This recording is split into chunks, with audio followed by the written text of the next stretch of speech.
Bon, merci d'abord de votre invitation, merci aussi de votre engagement. En fait, entre l'agriculture et la biodiversité, il n'y a pas d'hiatus, théoriquement.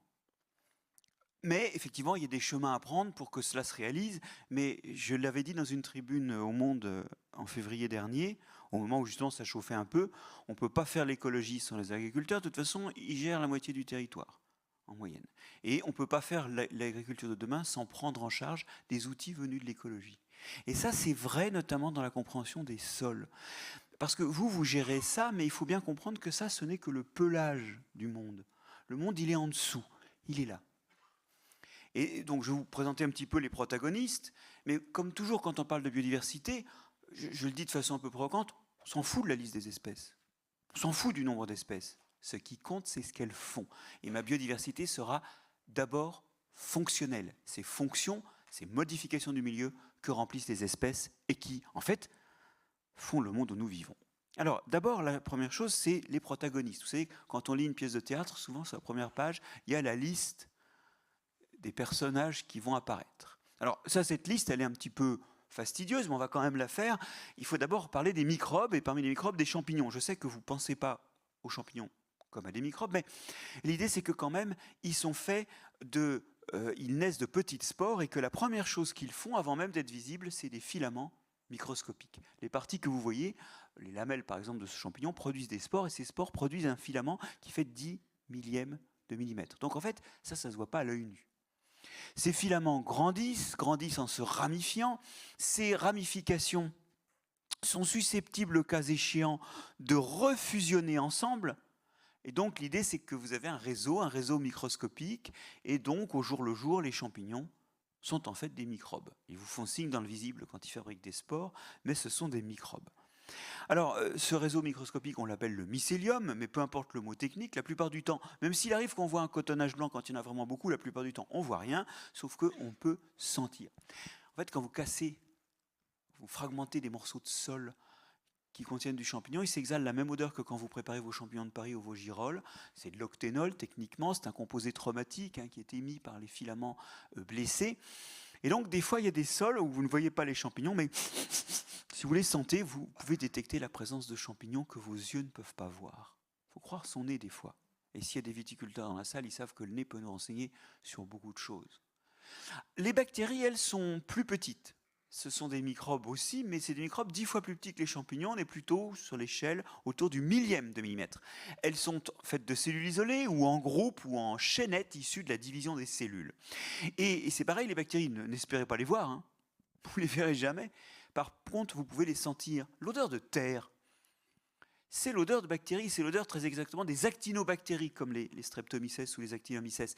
Et cette odeur-là, que tout le monde a senti, hein, on l'a senti aussi après la pluie, parce que quand l'eau de pluie envahit le sol et chasse l'air du sol, il y a cette géosmine diluée qui contribue à cet arôme un peu particulier, cette odeur un peu particulière qu'on a après la pluie. La géosmine, vous l'avez déjà senti, c'est la preuve de bactéries, et un bon pédologue, en flairant un sol, il peut déjà augurer du rapport champignon sur bactéries, qui d'ailleurs est une bonne approximation du pH.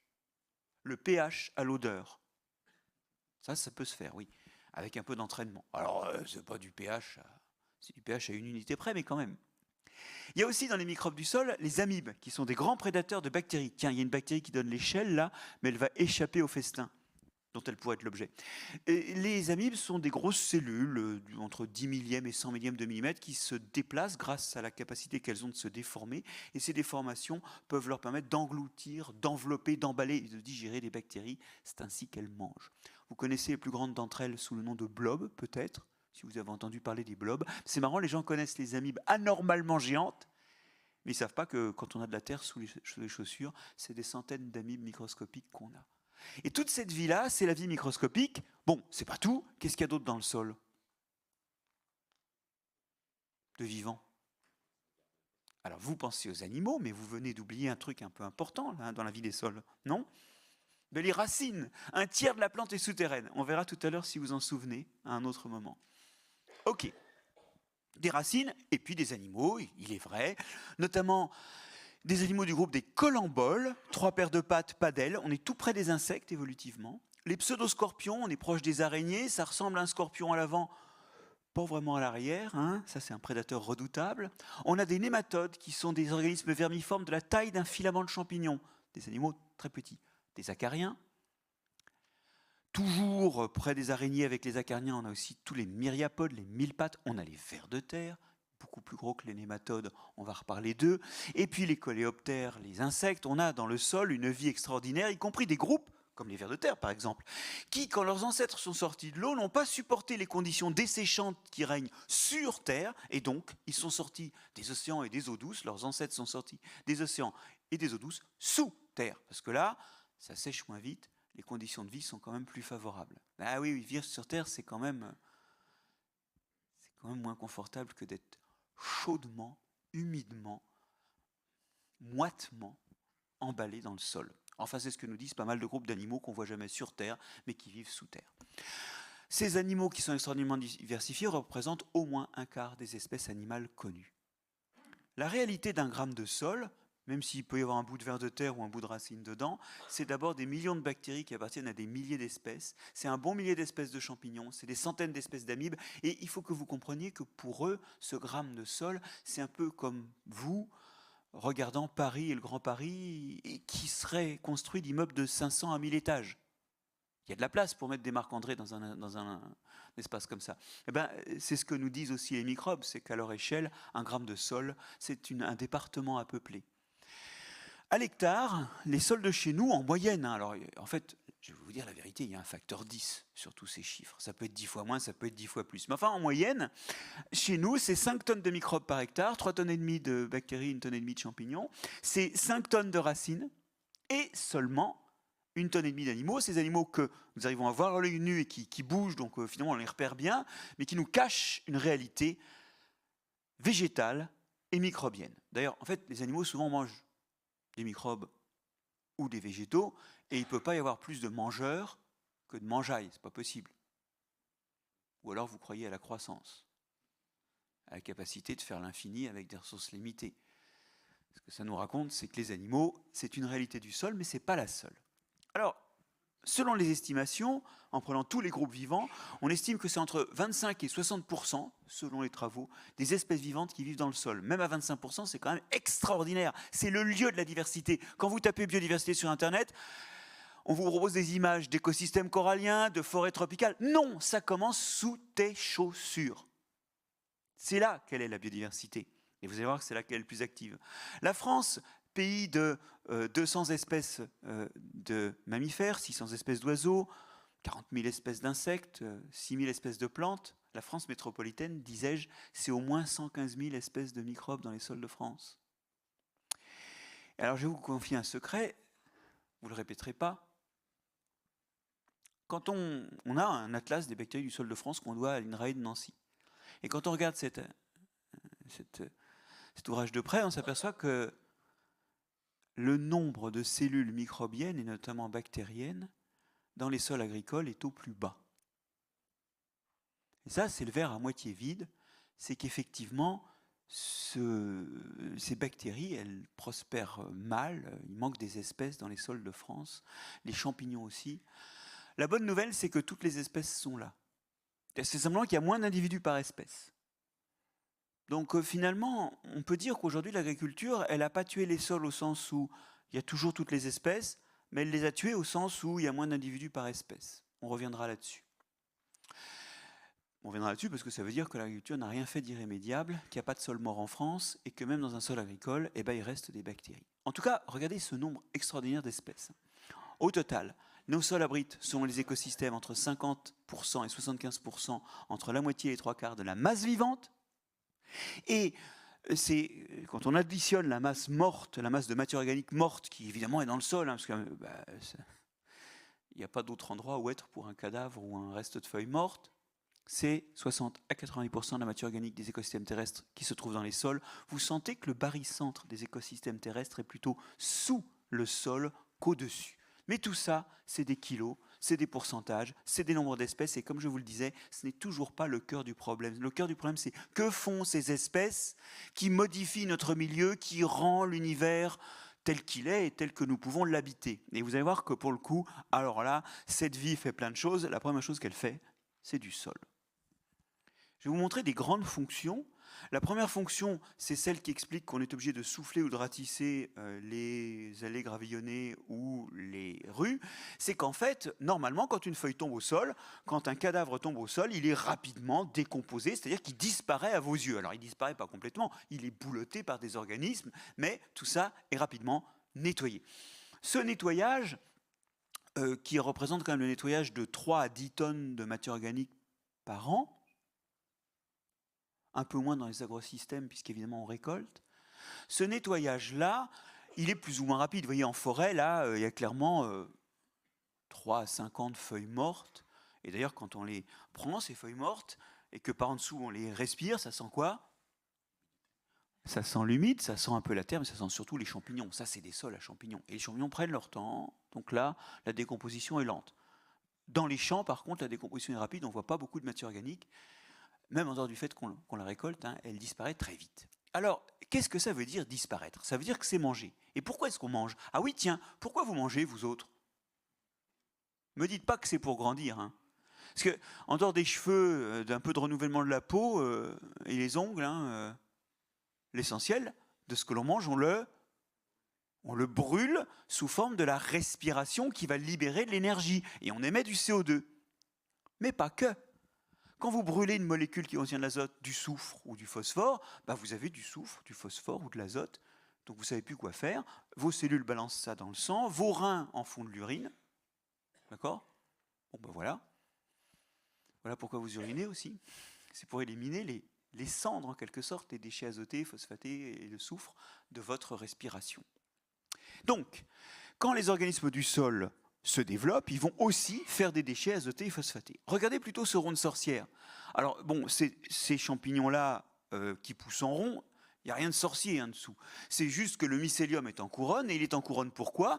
Parce qu'il mange de la matière organique du sol, mais quand il a mangé tout ce qu'il pouvait manger, toute la fraction qu'il pouvait manger, ça ne veut pas dire qu'il n'en reste pas, hein, mais là, il n'y a plus rien à manger pour lui, et ben il meurt d'inanition. Une spore s'est posée au milieu, elle a commencé à grandir dans toutes les directions, elle continue à grandir par le bord extérieur, et le bord intérieur du cercle, c'est la mort des parties âgées qui n'ont plus rien à manger. Bon. Et donc là où il se nourrit activement, il fait la même chose que je vous disais, vous, avec la respiration. Bien sûr, ce qu'il mange lui permet de grandir et de refaire du mycélium, mais surtout, il en respire une partie avec des déchets qui sont du CO2, qui ressort du sol, de l'azote, du phosphate et tout un tas d'autres choses. Et d'ailleurs, regardez bien, l'herbe pousse mieux sous le rond de sorcière parce qu'en fait, les déchets du champignon sont autant d'engrais.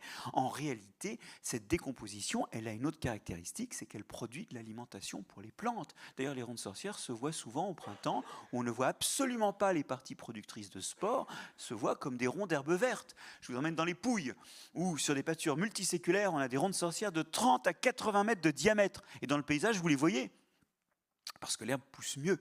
La décomposition, c'est aussi le recyclage de l'azote, du phosphate, et c'est comme ça que de tout temps, les plantes ont poussé par la décomposition de la matière organique.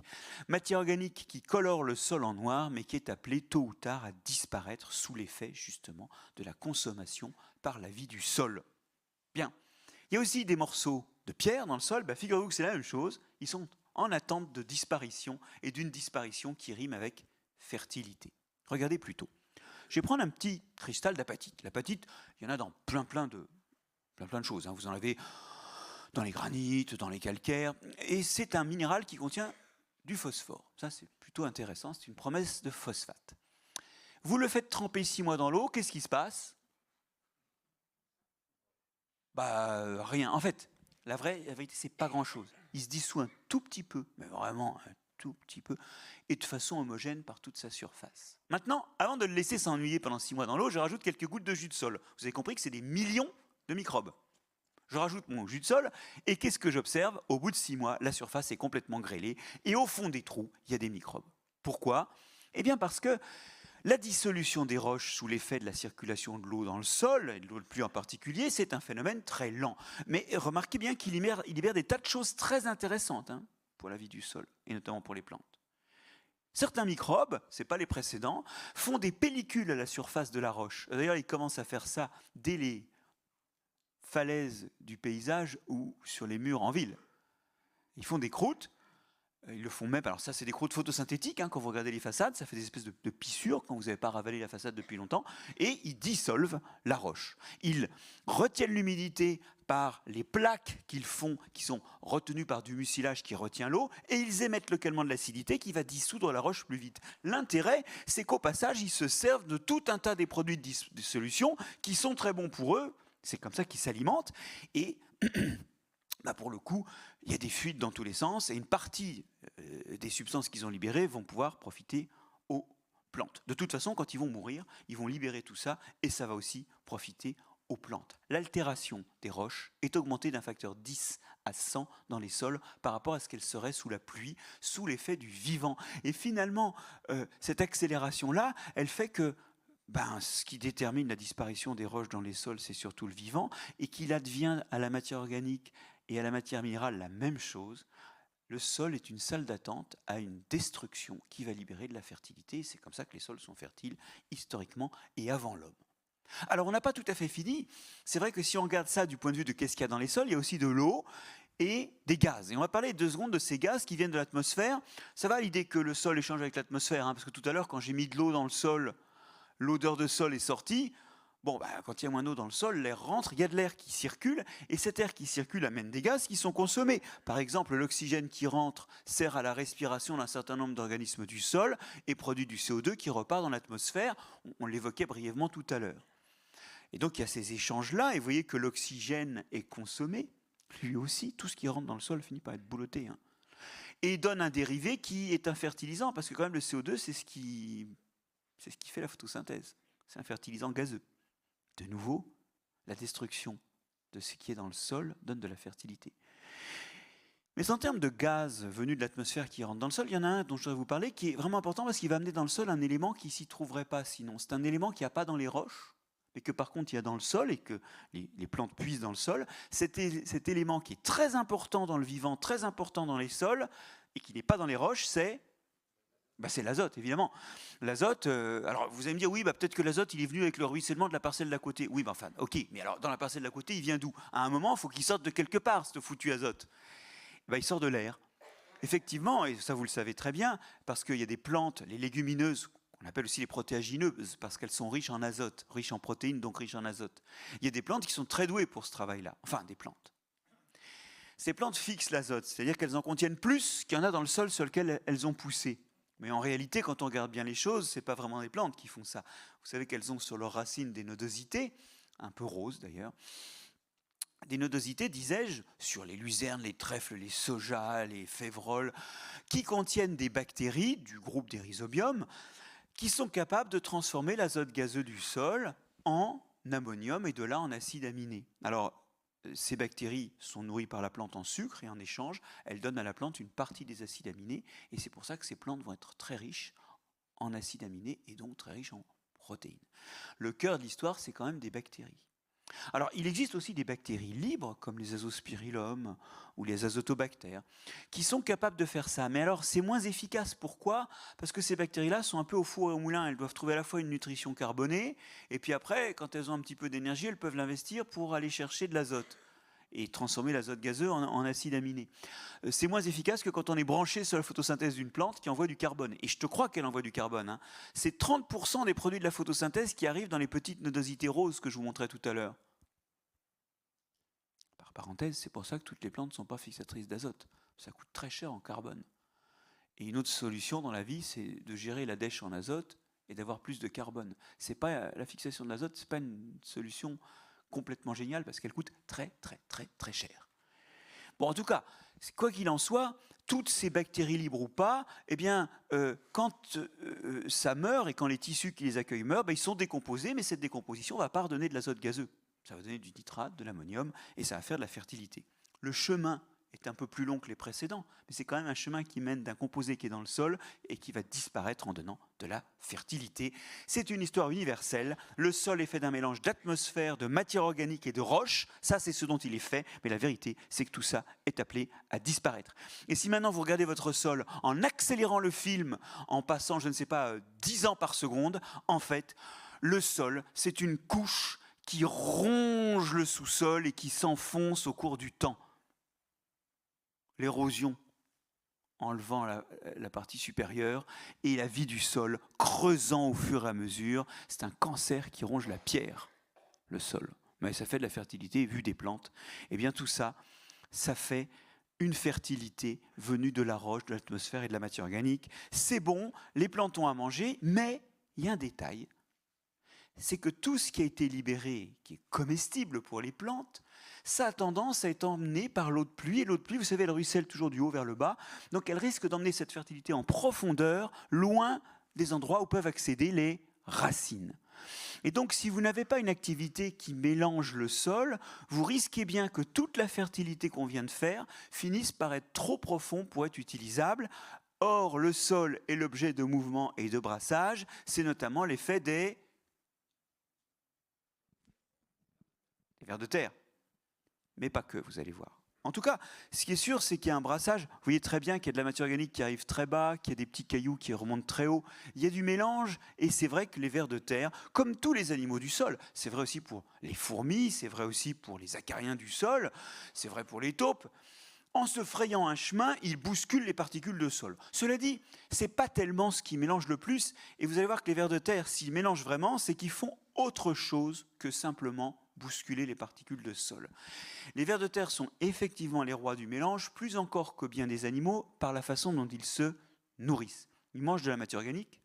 Alors, la vérité, c'est qu'ils la digèrent pas très bien, la matière organique du sol. C'est des restes végétaux la plupart du temps. La cellulose et la lignine, c'est pas leur truc. Par contre, sur cette matière organique, il y a plein de champignons et surtout des bactéries. Et ça, ils savent digérer. Donc, ils vont digérer un peu la matière organique et beaucoup les microbes qui sont en train de la manger. Le problème, c'est que si on veut extraire le jus de bactéries, il y a intérêt à broyer très fin cette matière organique. Or, les vers de terre, ils n'ont pas de dents. Comment font-ils pour broyer fin, assez fin pour récupérer le jus de bactéries? Alors, ils l'avalent, mais ils avalent quoi en plus de la matière organique? Effectivement, ils avalent du sable parce qu'ils font comme les poules qui n'ont pas de dents non plus. Hein. Ils ont un gésier. Alors là, il y a un gésier. D'ailleurs, les images sont incroyables. Hein. Ça ressemble vraiment en petit à un gésier de poulet. Et ils avalent des grains de sable qui vont leur permettre de broyer la matière organique exactement comme les poules qui n'ont pas de dents broient des grains extrêmement durs dans leur gésier avec des petits cailloux. Ok, mais là commencent les catastrophes. Quand vous broyez fin la matière végétale, les restes de matière végétale, vous extrayez au passage des tanins, des terpènes, des alcaloïdes, bref, tout plein de toxines végétales. C'est très mauvais pour la santé, ça. Vous savez que la plupart des plantes ne sont pas comestibles pour les animaux. Donc ce que font les vers de terre, c'est la même chose que vous quand vous avez un problème dans le tube digestif. Hein, vous prenez du smecta, c'est de l'argile, et bien ils prennent de l'argile. Pourquoi? Parce que l'argile, ça absorbe, ça se lie aux toxines, et du coup, comme elles sont liées à l'argile, elles ne rentrent plus dans l'organisme. Alors tout ça, ça fait des choses très denses qui rentrent dans le ver de terre, et il mange donc, en période d'activité, 20 fois son poids par jour. Quand vous mangez 20 fois votre poids par jour, même si c'est plus dense et ça ne fait pas 20 fois votre volume, qu'est-ce qu'il ne faut pas oublier de faire, au moins une fois par jour? Évacuer. Alors, vous dites ça joliment, évacuer. En science, d'ailleurs, on parle aussi joliment de turicule. Bon, là, c'est quand même de la merde. Hein. Et le truc, c'est que ça contient encore de la matière organique. Vous avez vu, c'est noir. Hein. C'est tout ce qui n'est pas digeste pour le ver de terre, mais finement mélangé avec de l'argile. Ça, si vous avez un turicule frais et que vous le malaxez, vous verrez, c'est mou et tendre. On peut en faire des petits rouleaux. C'est plein d'argile. Mais si vous l'écrasez fermement entre vos doigts, vous sentirez les grains de sable. Donc c'est un super mélange, première chose.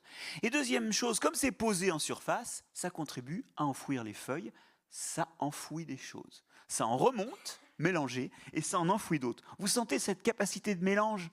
C'est absolument incroyable et ça fait des vers de terre, effectivement, les rois du mélange, mais ne vous l'aurez pas, il y a quand même une contribution des autres animaux du sol.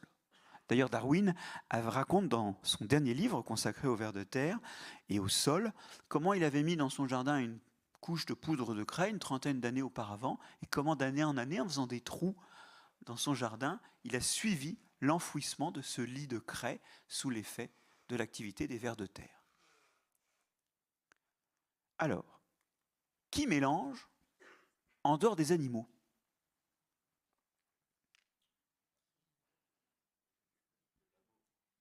Alors le labour, c'est fait par l'homme qui est un animal. Je vous prie de vous rappeler de ça. Et vous verrez que tout à l'heure, ça aura une conséquence importante que l'homme soit un animal. Non, mais qui d'autre laboure?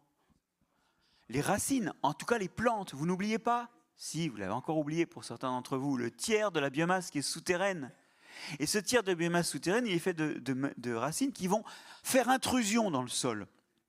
Inutile de dire que rentrer dans le sol, ça demande un peu de lubrifiant pour que les particules de sol se réorganisent. Les racines sécrètent énormément de mucilage, de gel. Et elles en sécrètent d'autant plus que non seulement ça va lubrifier leur pénétration dans le sol, mais en plus, ça va ensuite retenir l'eau autour de la racine chaque fois qu'il y a de l'eau qui passe, parce que ce gel, il a de l'affinité pour l'eau. Bon, donc, énormément de gel, mais ce n'est pas tout. Les racines font un miracle. Si moi je vous enfouis jusqu'à mi-cuisse dans le sol, vous mourrez de gangrène en 10-15 jours. Même si on vous donne à manger et tout ce qu'il faut par ailleurs. Hein. Pourquoi? Parce qu'il y a tellement de microbes dans le sol qu'il y en a qui mangent des poils, d'autres qui mangent de la peau, d'autres qui mangent des muscles. Il y en a même qui vont aller chercher le phosphate dans vos os ensuite. D'accord? En fait, il y a tellement de microbes dans le sol que n'importe quoi finit par être attaqué. Et donc, la plante qui a ses racines immobiles en permanence dans le sol réalise un miracle, c'est que c'est quand même rare qu'elle soit malade par les racines. C'est pas exclu, hein, mais c'est quand même rare. Comment fait-elle? Elle déverse des quantités d'antibiotiques dans le sol dont vous n'avez pas idée.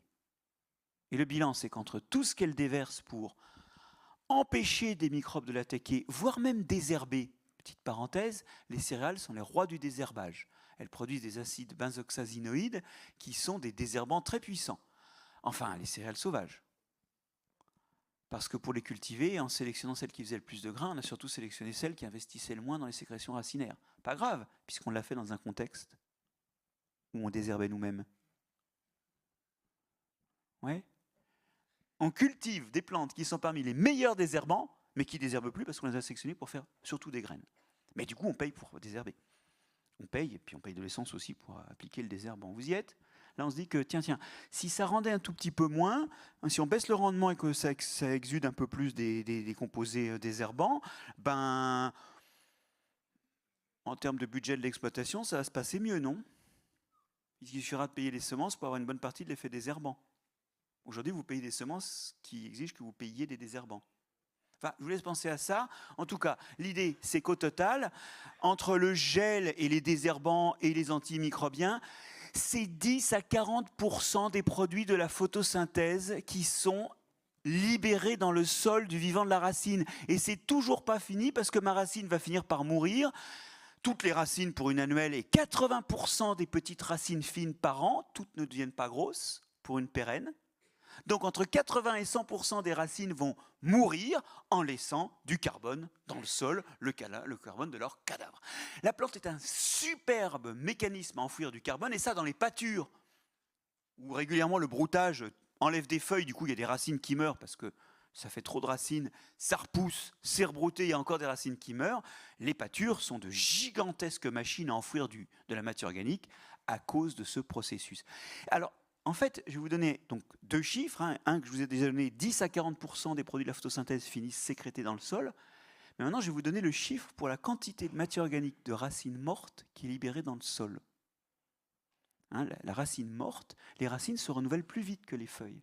Et selon les espèces, les plantes libèrent entre autant et 5 fois plus de matière organique par la mort des racines que par la mort des parties aériennes. Vous réalisez ça ? C'est au moins autant et jusqu'à 5 fois plus de matière organique qui est enfouie dans le sol que de matière organique qui est amenée à la surface par les parties aériennes. Donc vous sentez que la plante, elle enfouit du carbone. Mais ce n'est pas tout. Elle extrait tout un tas de minéraux qui montent dans les feuilles.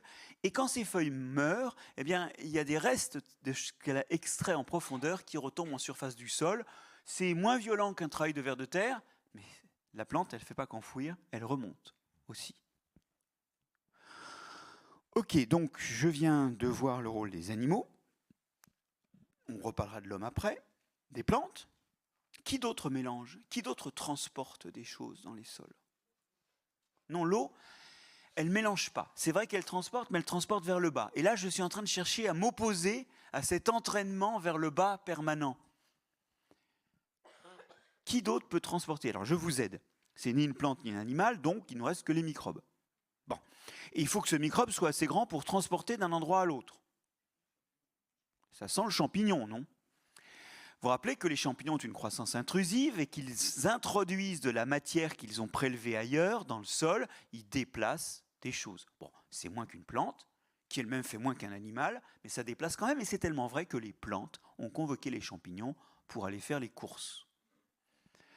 Dans 9/10 des cas, ce que vous appelez une racine, et disons-le, qui extérieurement ressemble à une racine, quand on regarde au microscope, c'est habité de champignons, et de champignons qui sont présents aussi dans le mycélium, est aussi présent dans le sol autour de la racine. En sorte que ce que vous appelez une racine est en fait plus souvent pour un scientifique une mycorhize. Myco, champignon, rhiza, la racine. Bon, c'est du grec, c'est peut-être pas la meilleure opération de communication qu'on ait faite, mais enfin, c'est une association dont vous allez voir que c'est une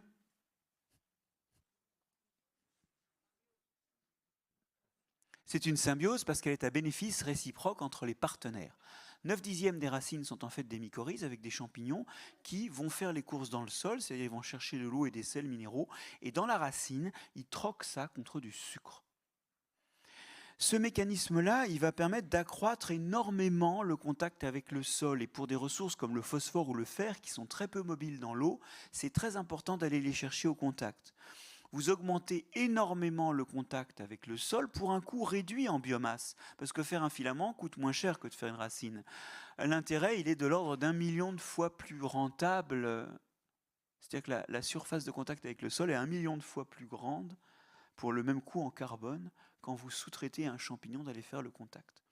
Et le champignon va transporter les sols vers les ressources vers la racine. Il va aussi faire autre chose d'ailleurs, c'est que pour lui, cette racine, c'est un organe nourricier, c'est un endroit où il se nourrit. Et dans l'évolution de ces champignons, ils ont accumulé plein de moyens de défendre les racines contre les maladies. Et ça, c'est la deuxième façon dont les plantes se défendent contre les maladies, c'est avec les champignons qui font des mycorhizes, qui eux-mêmes activement défendent la racine. Et je vais vous dire, en fait, ils défendent leur garde-manger. Mieux ils le défendent, plus ils ont de descendants. Et mécaniquement, dans l'évolution, on se retrouve avec un empilement de stratégies de ces champignons pour défendre les racines.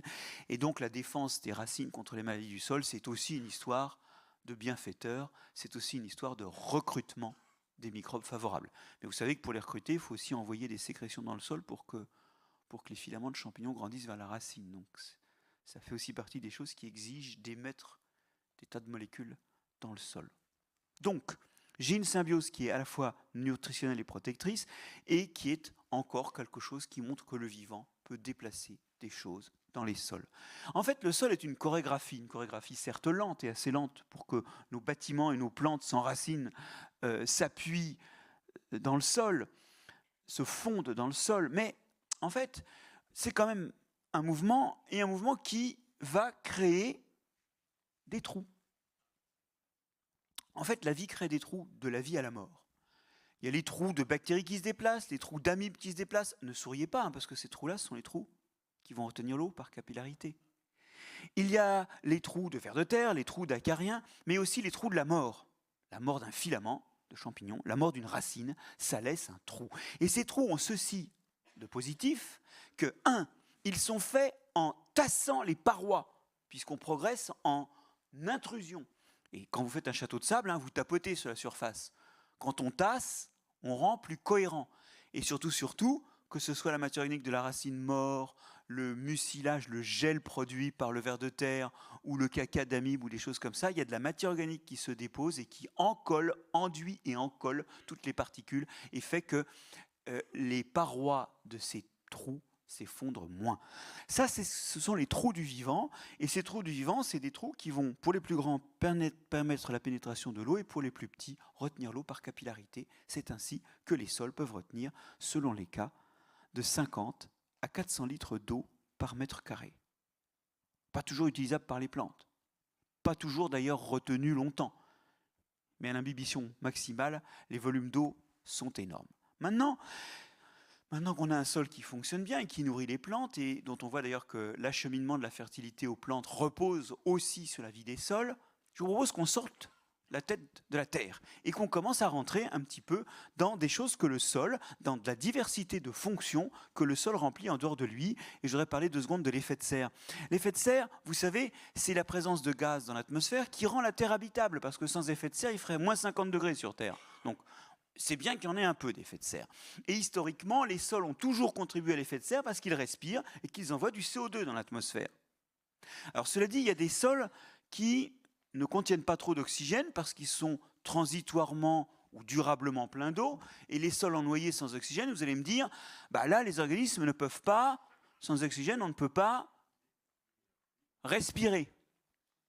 Et donc, on ne peut pas vivre. Alors ça, c'est un truc d'organisme de la surface. Hein. Comme il y a plein d'oxygène, chez nous, tout le monde respire.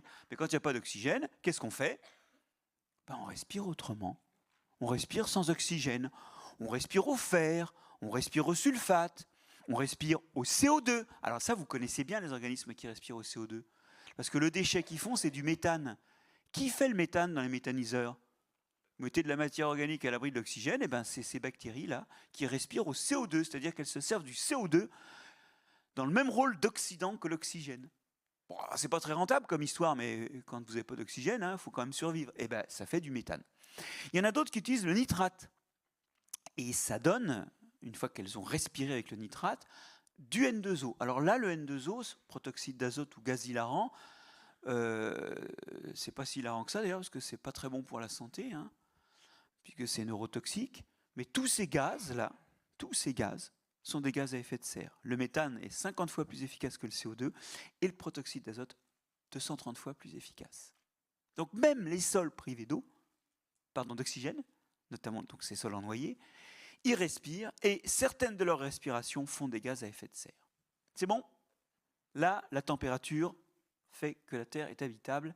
Je rajoute l'homme et l'homme va aussi faire de l'effet de serre et il va notamment en faire par la façon dont il gère les sols. Quand vous labourez, vous oxygénez violemment le sol, mais beaucoup plus qu'il ne l'a jamais été par d'autres méthodes biologiques. Vous y êtes? Et donc, il y a plus d'oxygène. Qu'est-ce qui se passe? Quelques organismes, on verra lesquels tout à l'heure, respirent mieux, mangent la matière organique, respirent et font plus de CO2. Voilà que mes sols deviennent pauvres en matière organique et libèrent du CO2. On compte que depuis 8000 ans que l'humanité laboure, elle a libéré du CO2, très progressivement il est vrai, et que par le labour, elle a libéré le tiers du CO2 total, sachant que les 2 autres tiers ont été libérés en 200 ans et créent la catastrophe climatique actuelle. En fait, pendant 8000 ans, ce qu'on a libéré, ça a juste empêché un retour en glaciation. Ça a stabilisé le climat. Donc là, le changement climatique lié à l'homme, il est ancien.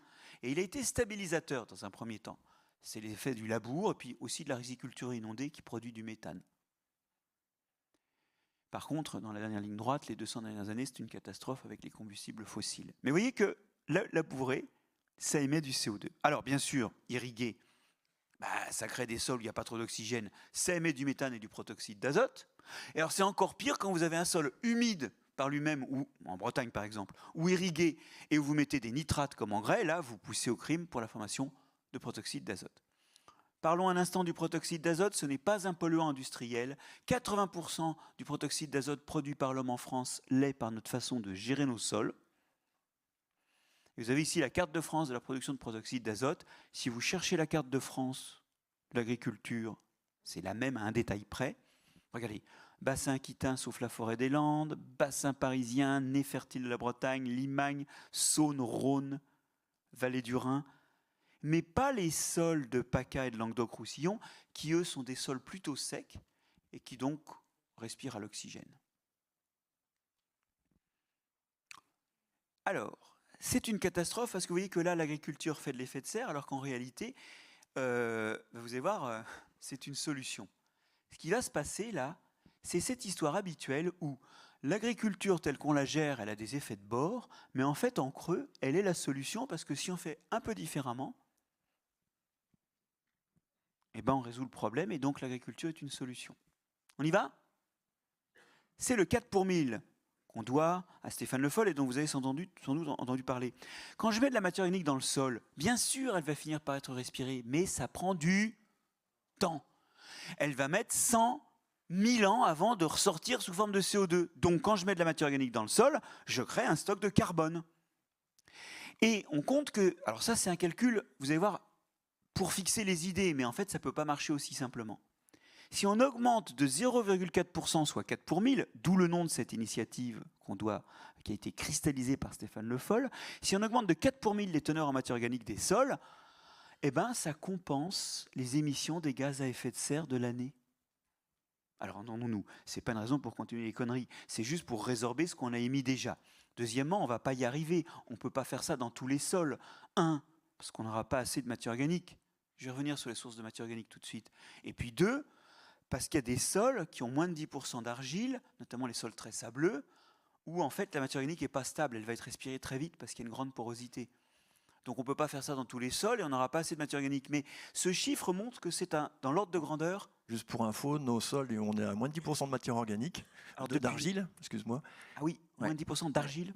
La vraie argile, parce qu'on confond le calcaire quand on fait une analyse de sol en granulo, donc on le bascule en argile. Mais la vraie argile minérale, on est à moins de 10 et on a quand même quelques pourcentages, on est à 3-4 de matière organique. Alors en fait, c'est parce que là je fais simple, mais il y a un autre facteur, c'est le calcium. Voilà, on en Champagne. Quand tu as un sol calcique, et là vous en avez un peu, le beaucoup. calcaire bloque la minéralisation. Parce que, de même qu'il y a des plantes qui ne supportent pas le calcium, il y a des microbes qui ne le supportent pas. Donc, en fait, les sols riches en aluminium, ce qui ne nous intéresse pas du tout, et les sols riches en calcium bloquent la minéralisation. Typiquement, on peut le dire autrement, le complexe argilo-humique stabilisé par le calcium est plus stable que toutes les autres formes de complexe argilo-humique. Du coup, ça veut dire que même si on est en dessous de 10% d'argile, mais qu'il y a du calcium, on peut quand même stocker. Ça va ? Ça le fait. Il ne faut pas hésiter sur les trucs comme ça. C'est pour ça que je me suis permis. Voilà. Donc, de toute façon, on n'aura pas assez de matière organique, mais l'idée, c'est que c'est quand même un des piliers. Et en plus, c'est un pilier génial, parce que quand tu as mis de la matière organique dans le sol, tu peux faire des patates ou des carottes ou du blé. Quand tu as planté une forêt, d'abord, tu as planté une plantation, ce n'est pas une forêt, c'est un peu différent. Et deuxièmement, il faut que nos enfants la gardent, puisque la forêt, elle stocke de carbone. Donc, on occupe leur espace. Si on a mis de la matière organique dans le sol, ça n'empêche pas ensuite nos enfants de faire ce qu'ils veulent avec ce sol. D'accord ? Il y a un petit détail là qui est important par rapport aux générations suivantes, parce que nos plantations sont en quelque sorte des montagnes de déchets dans le paysage de nos enfants qu'ils ne peuvent pas supprimer, sinon ils détruisent le puits de carbone. Ça va ? Ça ne veut pas dire qu'il ne faut pas planter de forêt. Ça veut dire qu'il faut panacher les solutions. Alors vous allez me dire, ok, mais je mets quoi comme matière organique ?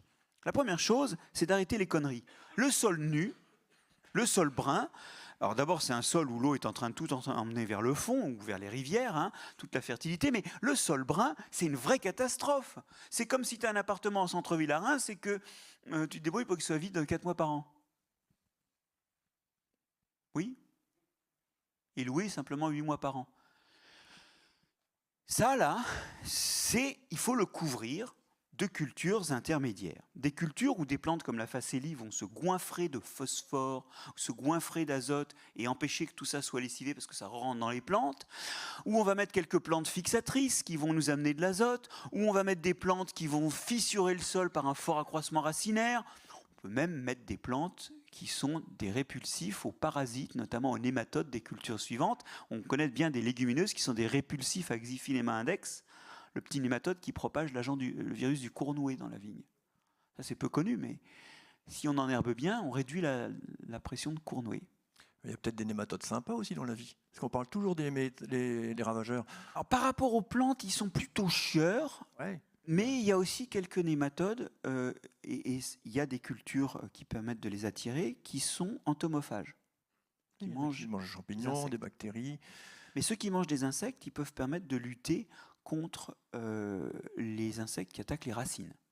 Il y a toujours des gentils et des méchants dans la vie. Oui, et donc, mais c'est bien de le signaler parce que dans ces groupes, il y a une grande diversité de modes nutritifs. Aujourd'hui, on a des variétés de maïs qui sont capables, quand il y a des insectes racinaires comme la pyrale, ou qu'est-ce qu'il y a encore comme insecte qui mange les racines du maïs ? Oui, vous n'êtes pas dans une région de maïs, donc vous en fichez.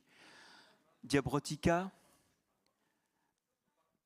la chrysomèle et le topin. Alors, en fait, ces variétés de maïs, quand elles sont mangées, elles émettent du cariophyllène qui attire les nématodes qui mangent les insectes. Et ça, c'est un truc qu'on a redécouvert récemment parce qu'on avait perdu ça dans la domestication du maïs.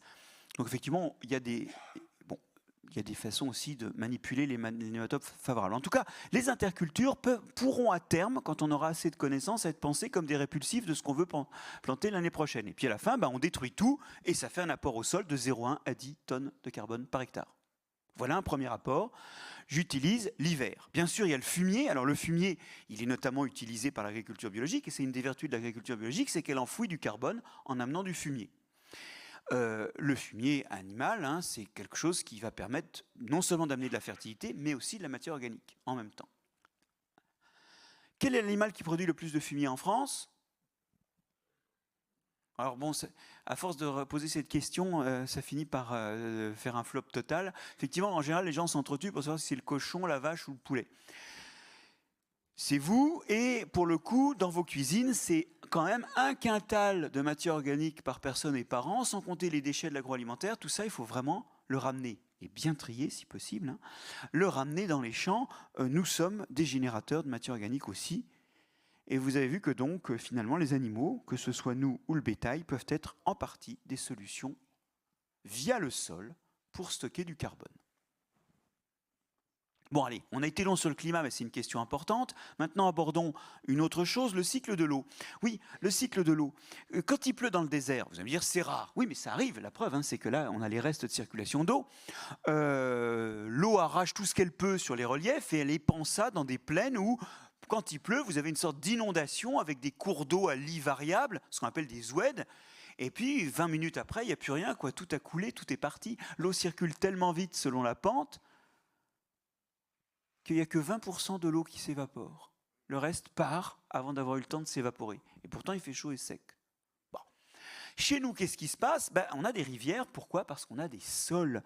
Quand l'eau pleut sur la porosité que nous avons construite ensemble, il y a de l'eau qui est retenue dans les plus petits trous. Dans les plus gros trous, elle circule, mais le temps qu'elle trouve la sortie, ça prend un certain temps. Et pendant ce temps-là, les plantes sont alimentées. Les plantes, donc, finissent par évaporer 60 à 80% de l'eau qui est tombée. Vous voyez, chez nous, l'évaporation domine. Une forêt d'un hectare, c'est 30 tonnes d'eau par jour, soit 3 mm d'eau de pluie sur tout cet hectare. Comme il y a 200 jours de végétation en forêt, il faut 600 mm d'eau par an pour avoir une forêt, c'est rangé. D'accord ? Vous voyez qu'il en repart beaucoup, et du coup, cette eau qui repart, elle repleut plus loin, et le long des grands courants de circulation atmosphérique, l'eau pleut, s'évapore, pleut, s'évapore, pleut, s'évapore. Et ça fait que l'eau sert plusieurs fois, alors que dans le désert, elle se sauve, elle ne risque pas de repleuvoir plus loin, puisqu'elle circule par ruissellement. Ça fait des rivières atmosphériques, mais aussi par un ruissellement retardé, ça finit par arriver dans les rivières. Ça fait les rivières terrestres, qui débordent pas trop, ça dépend de ce qui pleut, mais qui débordent pas trop quand il pleut, et qui par contre sont constamment approvisionnées entre deux pluies. Quand on imperméabilise, on augmente le risque de ça, qui est non seulement lié bien sûr à l'intensité des précipitations, mais aussi à la pourcentage de la surface qui est imperméabilisée. Bien. Dernière chose, rapidement, la bordure des océans est très très productive, il y a plein de poissons, plein de choses à pêcher. S'il n'y a rien au milieu de l'océan, c'est que quand il y a un cadavre, il tombe au fond. Et il va se décomposer à 3 ou 4 km de profondeur, mais l'azote et le phosphate ne seront pas disponibles pour faire la photosynthèse. S'il y a énormément de production de vie et de choses à pêcher sur les littoraux, c'est que c'est sur les littoraux que les rivières qui viennent des sols et qui en emmènent une partie de la fertilité, ces rivières, disais-je, débouchent sur le littoral et fertilisent le littoral. En fait, les fleuves sont des larmes de sol, et ce qui fertilise le littoral, ce sont les sols. Et c'est pour ça qu'on va pêcher la morue en Islande ou à Terre-Neuve, enfin on y allait, et c'est pour ça que le Brexit est un désastre, parce que quand vous êtes à Concarneau, faire le chemin pour aller par là et pêcher, c'est génial, mais faire le même chemin pour aller là, il n'y a rien à pêcher. Bon, vous avez compris que sur cette image, tout vient de la mer. La salade, le vin, le pain, le gruyère et les lardons, et aussi les fruits de mer. En fait, regardez tout ce que fait le sol. Il construit notre monde.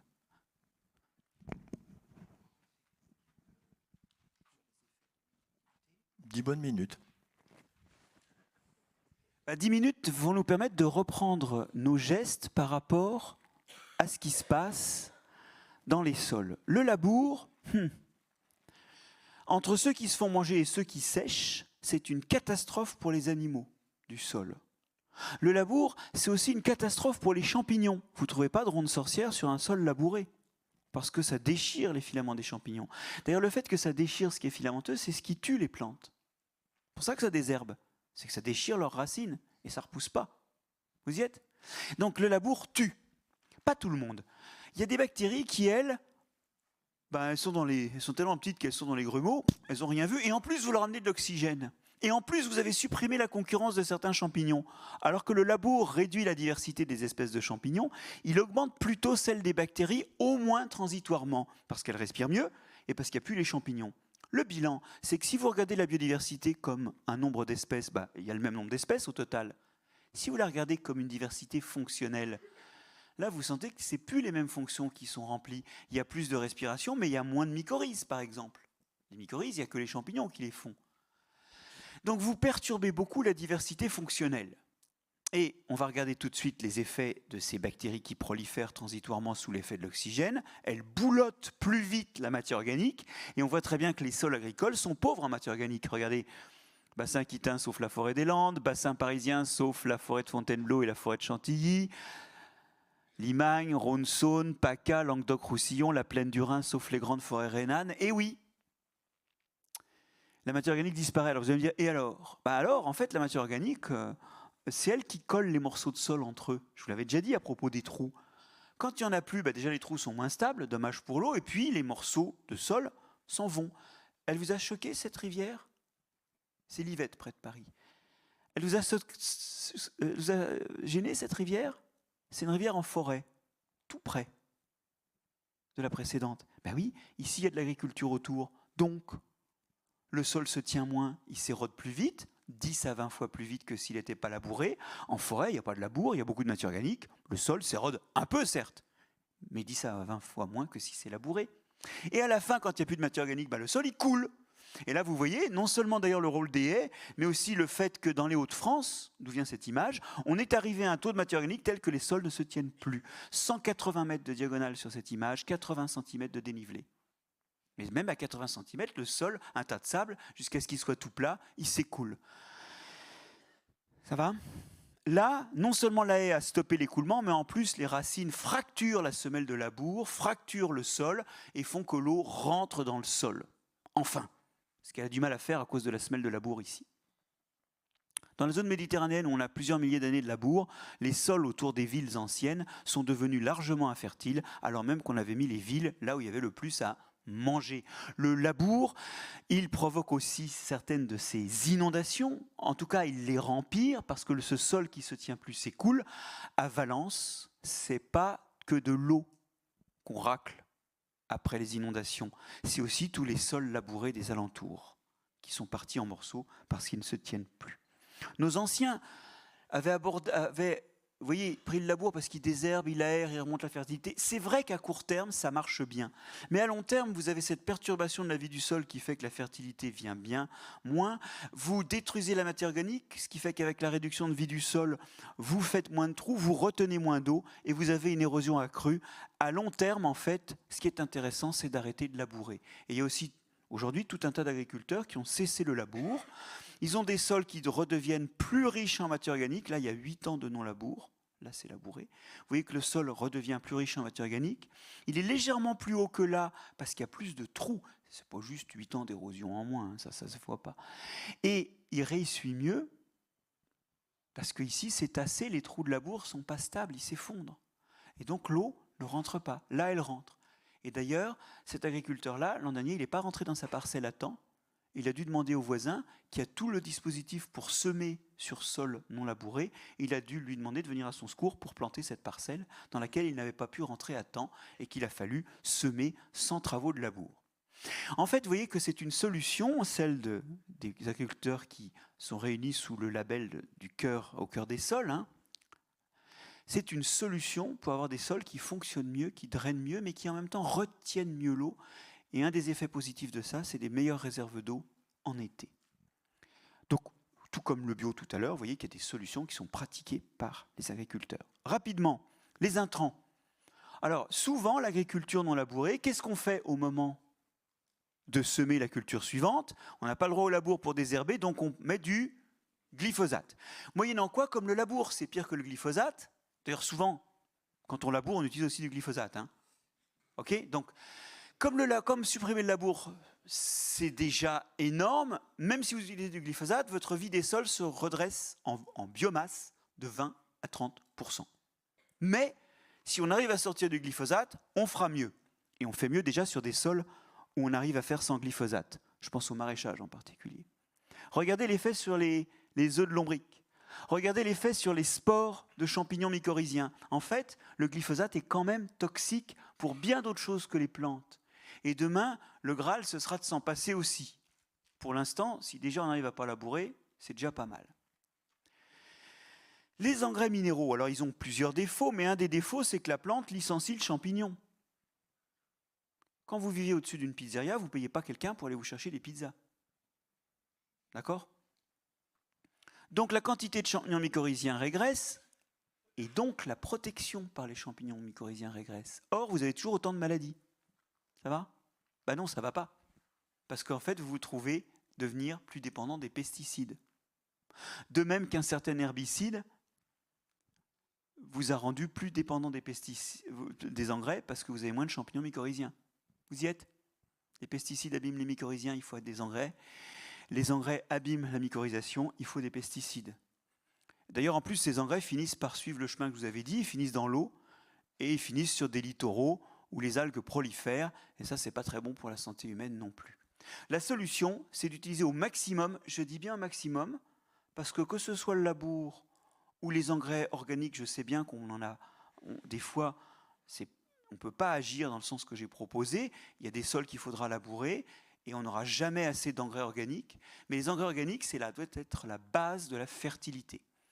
Parce que ces engrais-là, eh bien, l'azote et le phosphate sont relâchés lentement, il n'y a jamais d'excès, donc ça ne passe jamais dans les eaux de surface, ou beaucoup moins. C'est pour ça d'ailleurs qu'il y a des encouragements aux conversions dans les zones de captage, parce que ça fait moins d'azote qui passe dans les nappes, entre 20 et 40% moins. Et d'autre part, en même temps, vous avez apporté de la matière organique. Dans l'azote et le phosphate, il y a une source animale qu'il ne faut pas oublier, c'est celle-là.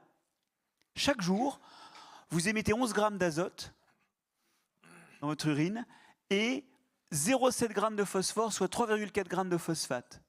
Où est-ce que ça va ? On paye des impôts locaux pour disperser ça dans les stations d'épuration, pendant que les agriculteurs se ruinent à acheter de l'azote et du phosphate.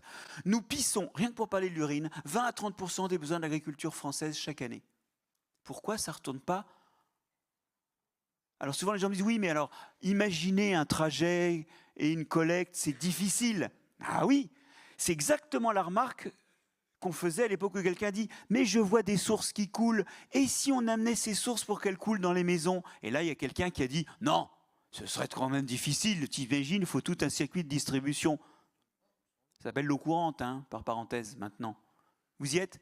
Il va falloir que ça retourne, tout ça, et peut-être même nos fesses aussi, qui contiennent quand même pas mal de phosphore, même si pour l'azote, c'est pas génial. Il faut que ça retourne dans les champs, quitte à être composté s'il y a des fesses. Et il y a des laboratoires très sérieux, le programme OCAPI de l'école des ponts et chaussées, qui s'occupe aujourd'hui de bâtir des bâtiments où l'urine est collectée et inertée à des fins d'épandage. Et le siège de l'Agence spatiale européenne, qui est en cours de construction, sera entièrement basé sur un recyclage de l'azote et du phosphate sur des balcons et des toits fleuris et productifs. Bon, je termine en disant que ceux qui détruisent vraiment les sols, c'est ceux qui les recouvrent, ce n'est pas les agriculteurs, parce que là, le sol qui est en dessous, il est mort. Et d'après les SAFER, nous avons artificialisé depuis 70, en 50 ans, 10% de la surface agricole. Autant dire que c'est un holocauste, car cette artificialisation s'est produite autour des villes et que les villes avaient été installées dans les zones les plus fertiles. Au passage, le fait que les villes grandissent et qu'elles soient faites de sol artificialisé, ça augmente les risques d'inondation dans les villes. Et c'est pour ça que le programme du zéro artificialisation net, même s'il est dur à mettre en branle, même s'il pose des tas de problèmes, c'est un impératif à la fois par rapport au changement climatique et aussi par rapport à la nécessité de se nourrir, notamment dans un changement climatique qui va sans doute baisser la productivité. Le ZAN est une solution, la loi zéro artificialisation nette est une solution, mais elle peine à être mise en œuvre. Je vous laisse là-dessus. L'idée, c'est qu'il y a tout un tas de choses qui ne vont pas, mais en creux, que ce soit des lois ou de nouveaux gestes de culture, il y a des façons de progresser. Et le verre est à moitié plein aussi. Et l'agriculture y est une solution. Je terminerai en vous rappelant tout ce que fait le sol, des choses qui sont incroyables. Et demain, conscient de ça, on ne l'était pas il y a quelques années, le sol devient un outil pour faire autre chose que de la nourriture. Il devient un outil pour faire de l'eau, il devient un outil pour faire de la santé, il devient un outil pour le climat. Nul doute que ça, on ne peut pas demander à l'agriculture de le faire sans financer ça. Rien n'est gratuit. Si on veut des fonctions supplémentaires, si on veut une agriculture multifonctionnelle, il va falloir mettre la main au portefeuille. Parce que rien n'est gratuit. Mais néanmoins, l'agriculture est une solution, car c'est elle qui gère les sols. Jusqu'ici, il y a eu un peu de cafouillage historique. Le labour, c'est pas d'hier ni d'avant-hier. Il y a eu un peu de cafouillage, mais la solution est au bout des doigts. Et ces paysages-là, ils sont construits par les sols. Les sols sont à l'origine du monde qui nous entoure. Il faut soigner l'origine du monde. Et c'est pour ça que j'étais content de vous en parler, car finalement, c'est soigner la biodiversité qui s'y trouve.